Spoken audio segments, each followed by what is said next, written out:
elected. Triple J's Swinging Voters Tour With Tom Tilley. Oh yeah, day 2 of Triple J's Swinging Voters Tour.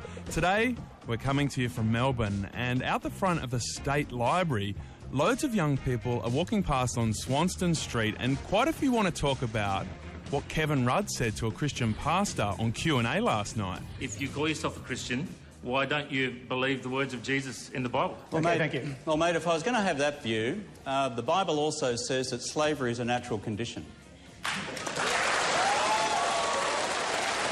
I mean, for goodness sake, the human condition and social conditions change. What is the fundamental principle of the New Testament? It is one of universal love. Love and marriage equality with Kevin Rudd on Q&A last night, and a little video of that part of the show has gone viral on the internet. And in a moment we're going to speak to Liberal MP Kelly O'Dwyer and Greens MP Adam Bant about marriage equality and also the university sector. First, here's what the young people in Melbourne told me about Rudd's comments last night when we set up the Triple J Vox Pop booth out the front of the State Library. I find it rich and disheartening to be told what's natural and what's not. I'm not sure if you saw the comments made by Kevin Rudd on Q&A last night, but it's got a huge reaction online. What did you make of his explanation of why he supports gay marriage?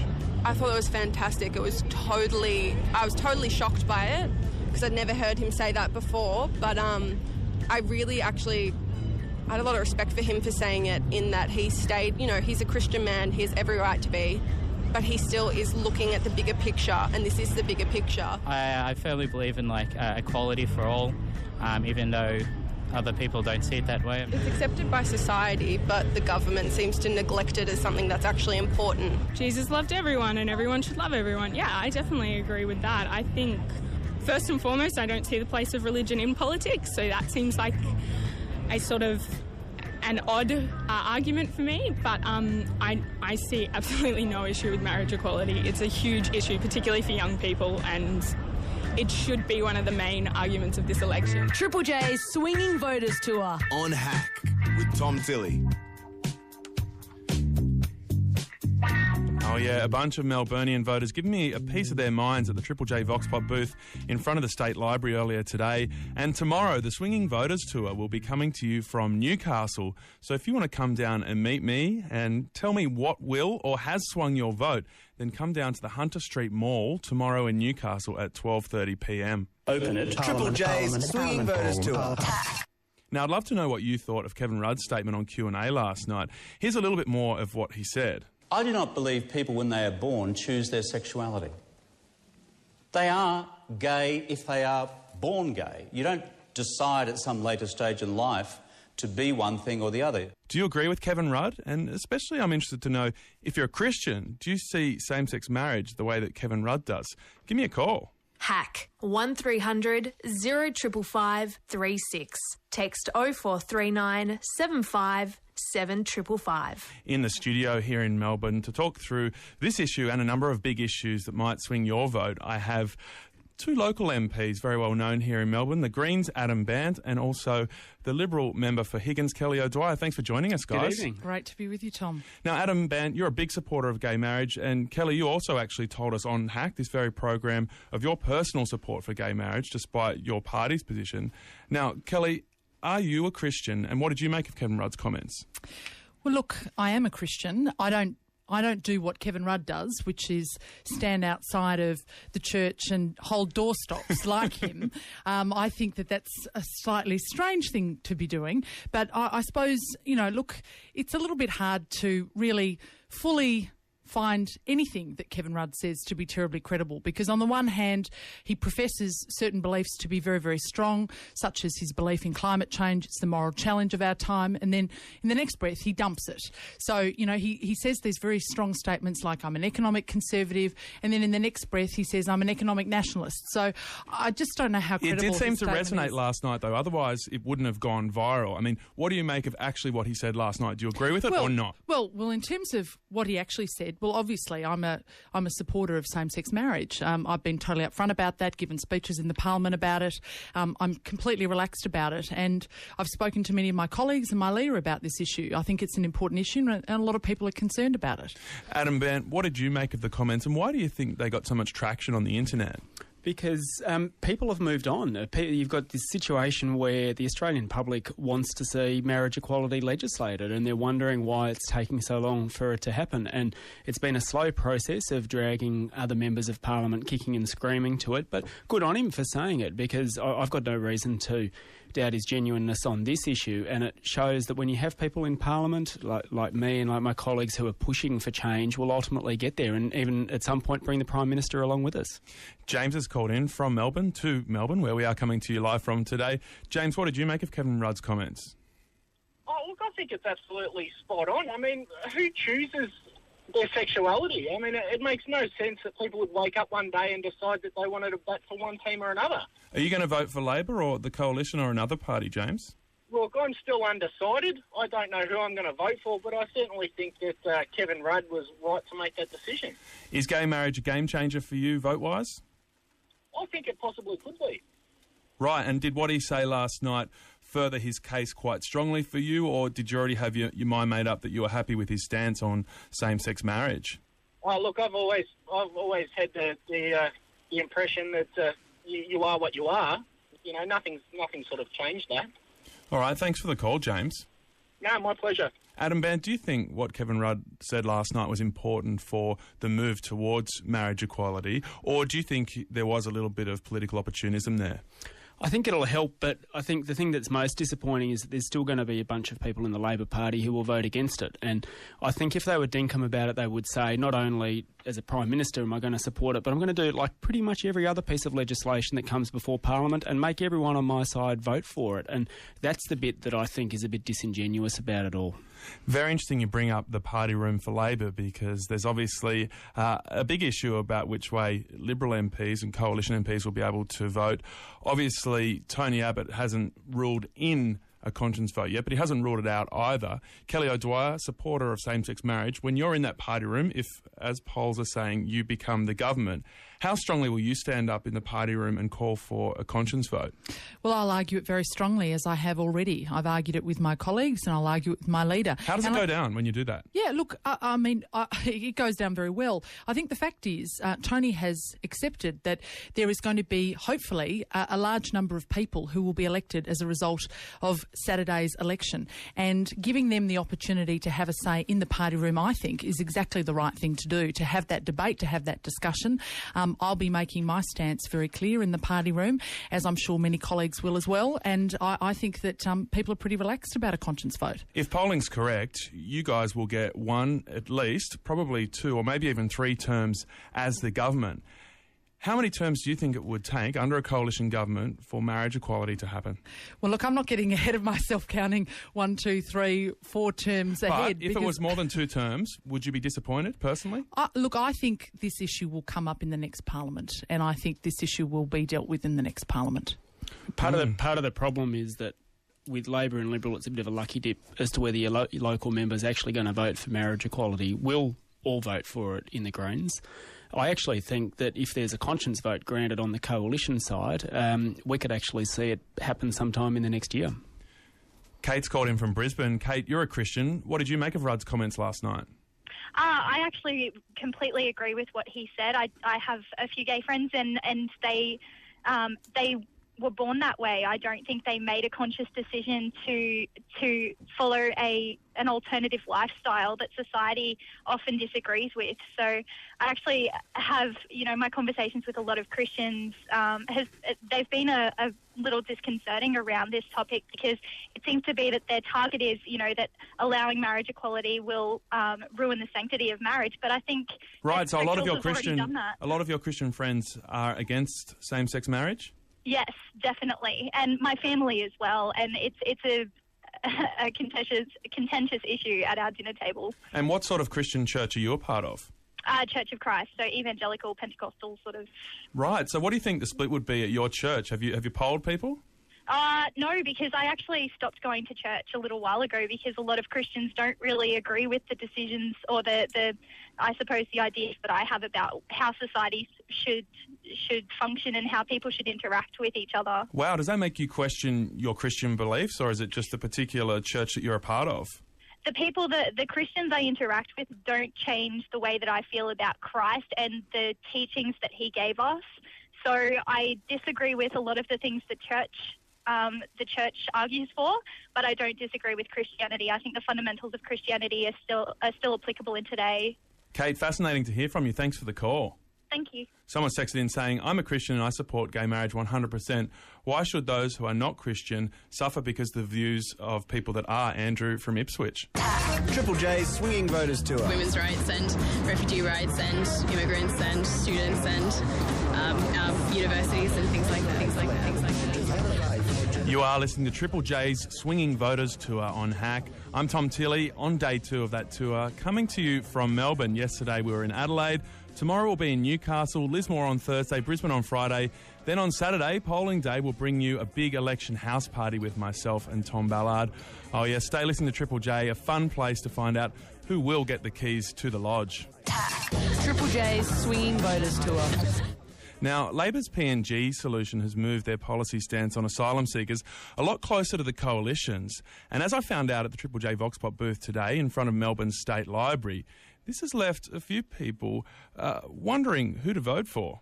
On asylum seekers, I seem to stand with the Greens, just having a more accepting and understanding view of what's really going on, rather than taking a racist or a fear or sort of asylum seeker phobia that's been going on with everyone else. Sitting down with me now at the Triple J Vox Pop booth on the corner of Swanston and Latrobe Streets, Melbourne, is Roisin and Leah. What will swing your vote come Saturday's election? At the moment, I'm swinging more towards the Greens just because of the asylum seekers and the refugees and what's going on with that, because obviously neither Liberal or Labor are going to allow them in. So I'm more swinging towards the Greens, but at the same time, I want to leave the country if Tony Abbott becomes Prime Minister. So I'm torn. It depends what comes up in the next few days, I guess, whether I do go for Labor or whether I go for the Greens. We don't understand it coming from, yet we're going to, detain them and punish them for something that they didn't even do. Triple J's Swinging Voters Tour. On Hack with Tom Tilley.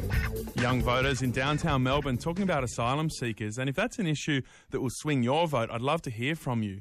Did Labor's change in policy swing your vote away from them or towards them? Give me a call. Hack 1300 0555 36.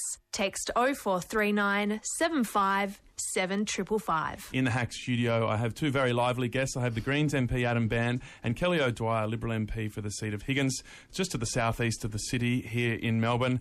Now, Adam Bandt, now that you won't be getting any Liberal preferences that were crucial to your election in 2010, is Labor's asylum seeker plan something that you feel is swinging voters your way that maybe would have voted for Labor? A lot of people that I speak to say they're just generally disillusioned with the state of debate in this election campaign, like where are the big picture visions and so on. And instead, what we've got is this race to the bottom on refugees. And we've got Labor saying that their answer to Tony Abbott is to try and out-tough him, see him and raise him, and which I think is a losing game because there's nothing that guy won't do. And so to try and say that we're going to always try and outmatch him is bad. And a lot of people have said to me, it's a bridge too far. And that they're switching their vote to the Greens. Someone I spoke to a couple of weeks ago said, look, it's just at the point where I don't feel, I've been voting Labor for years, but I don't feel like I can reward bad behaviour. But both major parties are saying they're taking these tough stances to stop hundreds of people per year dying trying to make the journey. What's your argument against that point? If we really want to protect refugees and save their lives at sea, what we would do is provide them with safer pathways, and we'd be processing more people in places like the camps in Indonesia and Malaysia, where we've got thousands waiting, sometimes 10, 15, 20 years, where they're getting so desperate that they're getting on boats. Sure, I can understand that, but if you did that, wouldn't you then see tens of thousands of asylum seekers coming here every year, and we only have an intake of 20,000. Well, just have a look around Melbourne. Look at Richmond, where we've got so many people who've come here from Vietnam, who came here in the years after the war. In the years after the Vietnam War, in that decade, Australia took in 90,000 people over that decade, and what it did was it stopped the boats because people realised that, oh, look, Australia is now taking people in. If we wait our turn, we come here, and it stopped those but that was one journeys global conflict. I mean, we're talking about several now. We're talking about a number of conflicts in the Middle East, Iraq, Afghanistan. We're still seeing people turn up from Sri Lanka after years of conflict there. We're not just dealing with one conflict like Vietnam anymore. Of course, it's a complex problem. I think everyone understands it is, and lots of people are moving around the world seeking a better life. The question is, what principles do you bring to it? Do you stand up at a press conference and boast that your approach is more hardline than the other guys? Or do you say,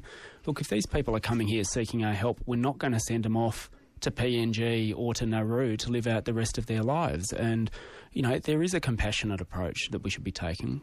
Gemma's called in from Melbourne. Gemma, how has the Labor change in policy affected how you'll vote? Yeah, look, certainly, Tom, I was really disillusioned and disappointed to hear Kevin Rudd's stance on asylum seekers and refugees for all of the reasons that the other callers and your Vox Poppers have outlined. And it was a really, really disappointing result for me, and where that sort of left me now is me debating who I'll actually vote for on Saturday, and I'm yet undecided. So are you swinging probably towards the Greens? And I've just actually seen that you actually vote in Kelly O'Dwyer's seat. Will you be going towards Kelly O'Dwyer after Labor's change in plans?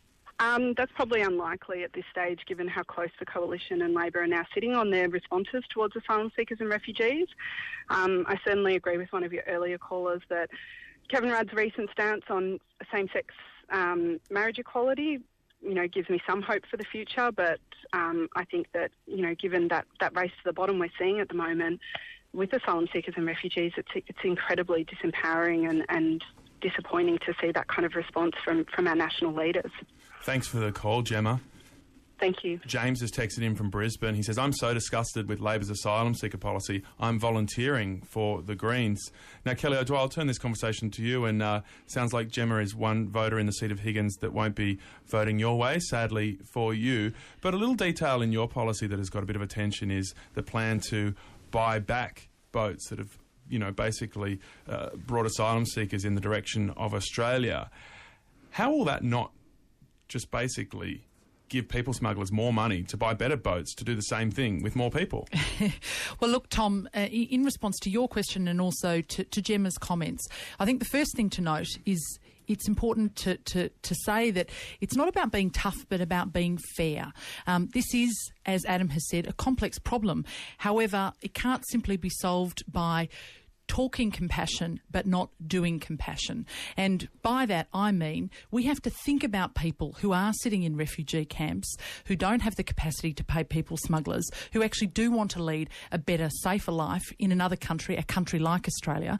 And the fact is we only have a certain number of people who we can resettle in this country. More people want to come here than we can resettle. So at some point we have to be able to make a choice about that.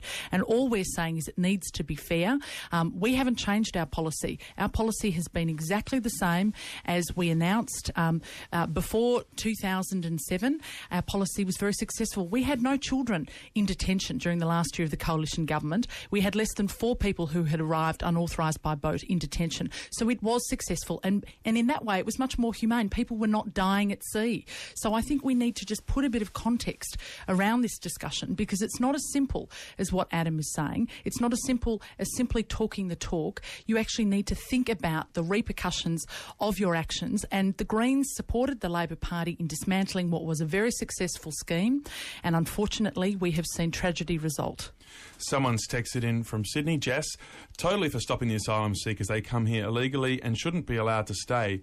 Why can't they travel here legally like everyone else with a visa? Another person says, the policies Labor has introduced with the boats has pushed me to vote for Labor.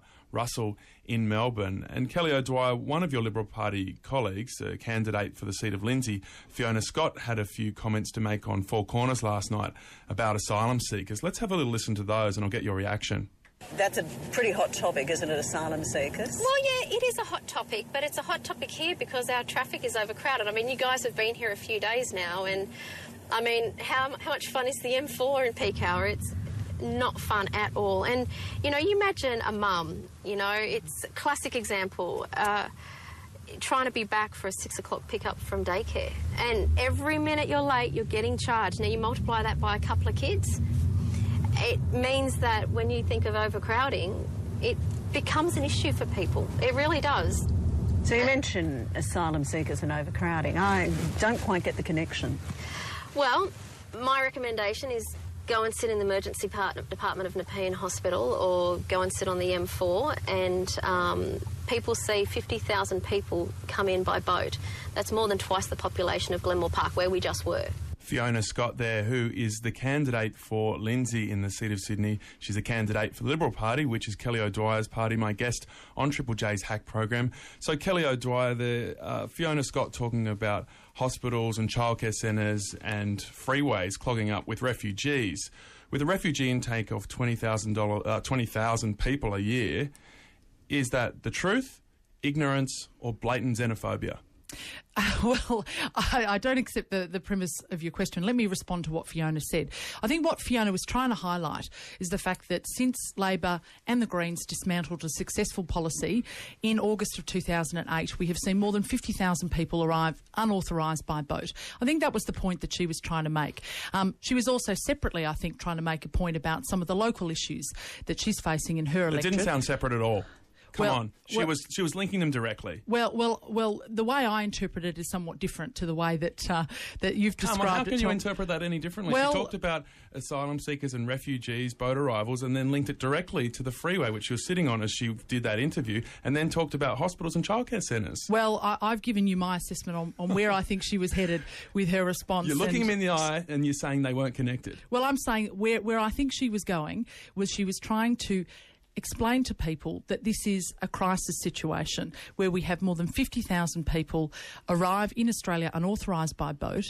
We have this at a time where 20% less people are seeking asylum in industrialised countries than in 2002, when we first had a number of people start to arrive by boat, and where we put in place, as the Howard Coalition government, a very successful scheme, a scheme that has meant that people's lives were saved. Adam Ben, what did you make of those comments from Fiona Scott? I actually feel really sad and ashamed listening to that, because to say that it's the fault of refugees that we have traffic jams is one of the lowest points, I think, in the political cycle that we've reached for a very long time.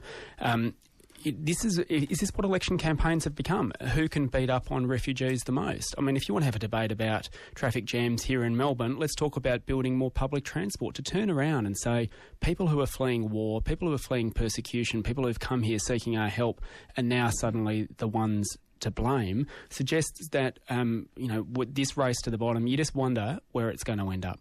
What do you make of Kelly O'Dwyer's reaction to those comments? Well, maybe Kelly's in a bit of a difficult position, because I think here in Victoria there's been a pretty good history of supporting multiculturalism and not using election times of turning around and saying we're going to beat up on refugees to try and win votes, and I'll never be a part of it.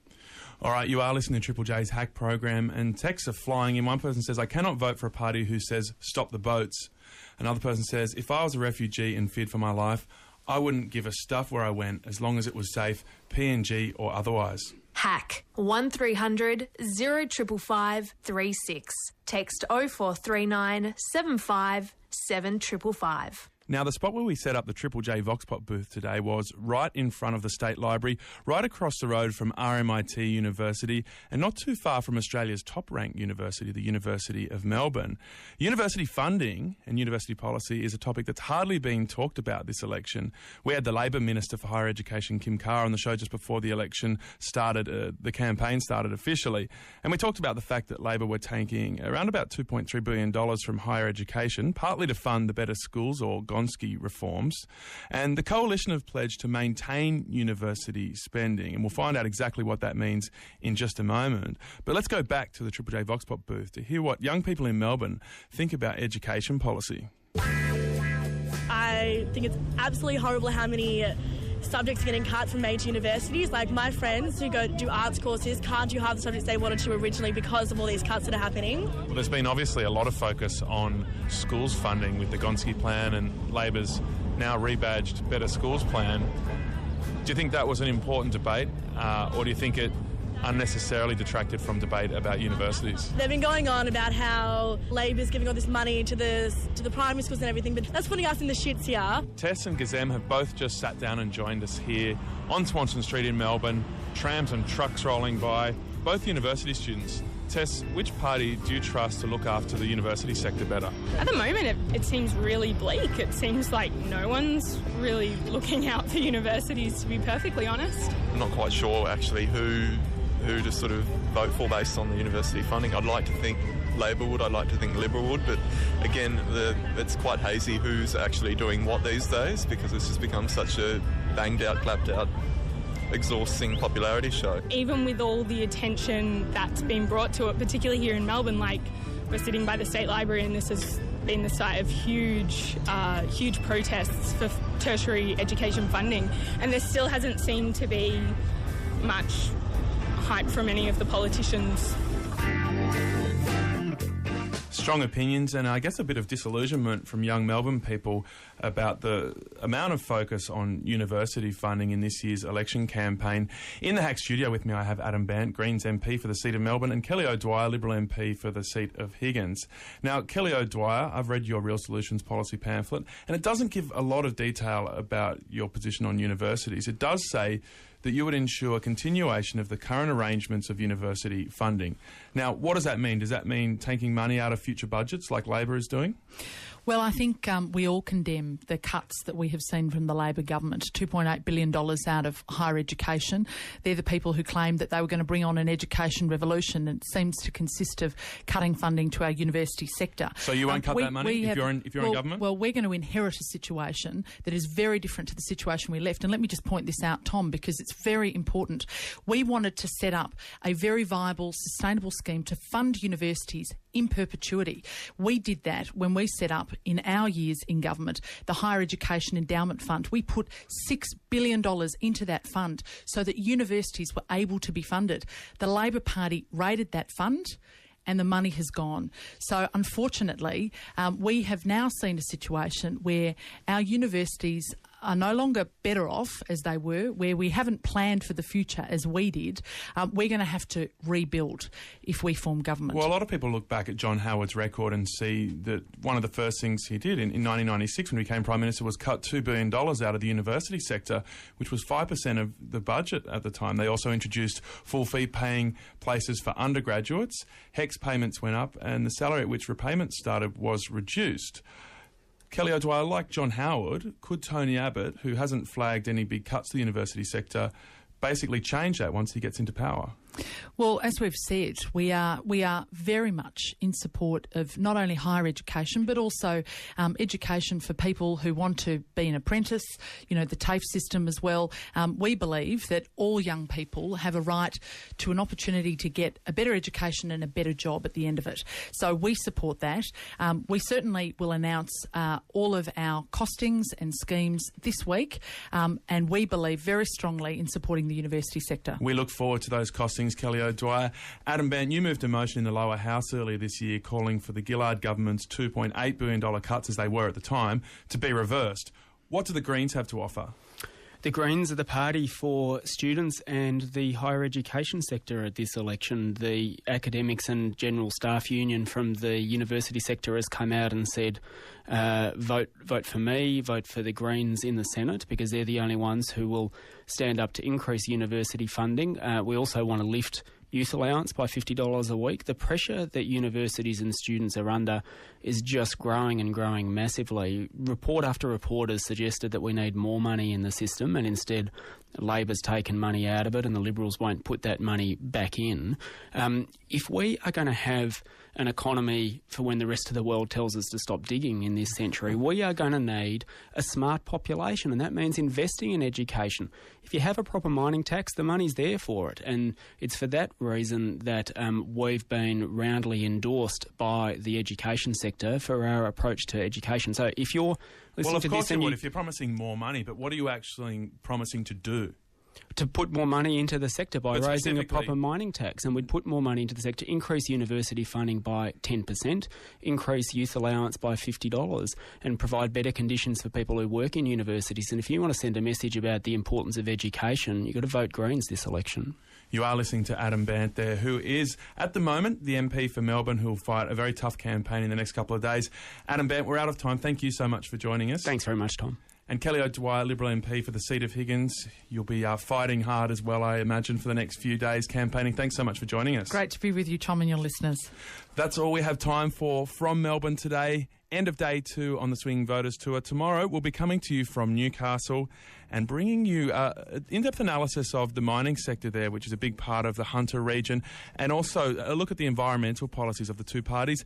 Also, big news, we are actually hoping to bring you finally an interview with the man who the polls say will be your Prime Minister from Saturday night, Tony Abbott. So fingers crossed, Tony Abbott will hopefully be appearing on Hack tomorrow.